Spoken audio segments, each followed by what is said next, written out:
করে নিয়েছি। যখন হাঁটতে বেরিয়েছিলাম তখন আসার সময় পরোটা নিয়ে এসেছিলাম, ওটা খেয়ে এখন আমার দুটো ছোট ছোট বাচ্চা আছে, ওগুলোর জন্য রান্নাবান্না করছি। রান্নাবান্না বলতে আমার ছোট ছেলেটার বয়স এখন 1 বছর, ওর জন্যই আমি শুধু রান্না করছি। রান্নাটা আমি এভাবে করি, হালকা একটু আগে ভেজে নিয়ে ফেলি। এভাবে যদি আগে থেকে একটু ভেজে নিই তাহলে একটা ভালো ঘ্রাণ বের হবে।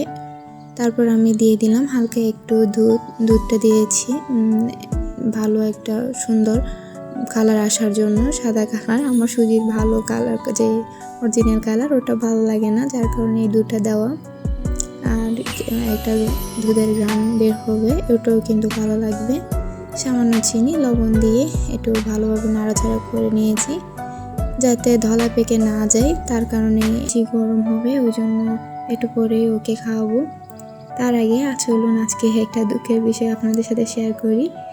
বাসায় এসে দেখি হানাফের আব্বু মেশিন নিয়ে কুটুর কাটুর করছে। উনি মেশিনে বসেছে, বলেছিলাম না বসার জন্য, কিন্তু কি আর করার, উনি বসে গিয়েছেন। বাচ্চার বাবা, আমার বড় ছেলের নাম হানাফ, আমি হানাফের বাবা বলেই ডাকি। এই তো উনি মেশিনে বসার সাথে সাথে মনে হয় কোনো একটা কারণে আমার মেশিনটা ভেঙে গিয়েছে। মেশিনের পাদানির যে পাশে আছে চাকা, ওটির দিকে একটু ভেঙে গিয়েছে। মনটা এমনভাবে খারাপ হয়ে পড়েছে, কি আর বলবো। মাঝে মাঝে এত বেশি খারাপ লাগে যে যত বেশি যত্ন করি তত বেশি মনে হয় তাড়াতাড়ি জিনিসটা নষ্ট হয়। যে জিনিসকে আমি সবচেয়ে বেশি প্রাধান্য দিই আমার সাথে এমনই হয়ে থাকে, প্রায় সময় হয়। এই তো দেখেন বাহিরে রেখে দিয়েছে।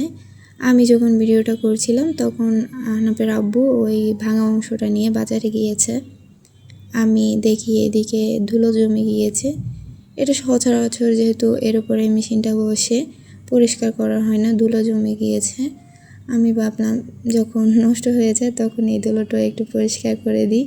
নষ্ট করার পরেই মনে হয় মানুষ বেশি মূল্য দিতে শিখে। আমিও তার ব্যতিক্রম না, আমার সাথেও এমনটা হয়ে যাচ্ছে প্রায় সময়। মন খারাপ করে বসে থাকলে তো আর চলবে না, সংসারের অনেক কাজই পড়ে আছে।